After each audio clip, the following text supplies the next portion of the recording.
یہ انسان جس کو چاروں طرف سے شیطان نے گھیر رکھا ہو، اور مخصوصاً جوان، اس کو چاروں طرف سے گیجٹس نے گھیر رکھا ہے، اس کے ہر طرف سے شیطان ہی ہے، ہر میسج ہی میں شیطان ہے، ہر جگہ شیطان۔ یہ جوان کیسے شیطان سے اپنے آپ کو بچائے؟ چاروں طرف اگر آپ کو دشمن نے گھیر رکھا ہو تو آپ اپنے آپ کو کیسے بچا سکتے ہیں؟ آپ تنہا ہیں، آپ کی مدد کو بھی کوئی نہیں آ رہا ہے۔ آپ کی مدد کو کوئی کیوں نہیں آ رہا؟ اس لیے کہ آپ کے مددگار ہیں، آپ ان سے مدد لیتے نہیں ہیں۔ آپ تو وہ ہیں جن کے مددگار ہیں، لیکن آپ مدد لے نہیں رہے۔ عام طور پہ جو ہمارے جوان ہیں اس مشکل میں گرفتار ہیں، چاروں طرف سے شیطان نے گھیرا ہوا ہے، اور وہ شیطان کے نرغے میں ہیں۔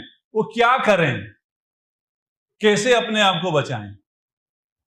کیسے شیطان سے چھٹکارا حاصل کریں؟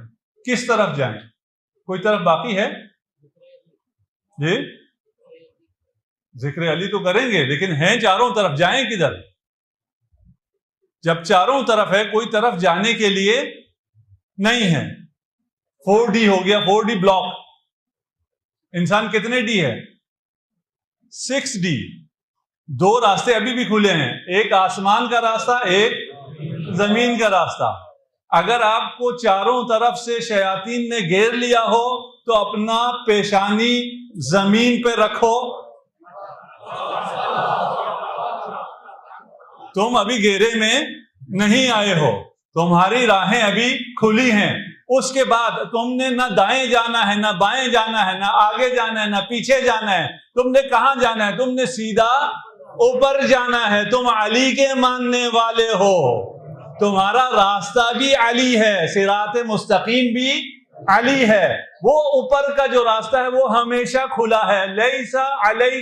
لیس علی عبادی لک سلطان، میرے بندوں پر تجھے کوئی دسترس حاصل نہیں ہے۔ اوپر کا راستہ جوانوں ہمیشہ کھلا ہے۔ جب بھی اپنے آپ کو ٹریپ محسوس کرو کہ میرے پاس تو کوئی راہ رہی ہی نہیں، راہ کہاں سے ملے گی؟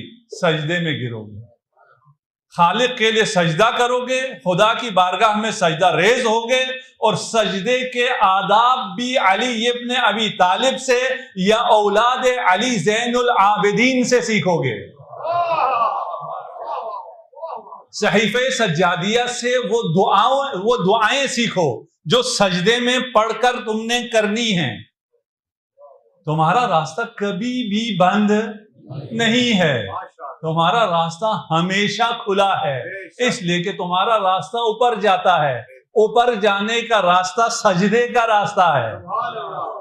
اگر اوپر جانا ہے، تقرب حاصل کرنا ہے، اس کا راستہ سجدے میں ہے۔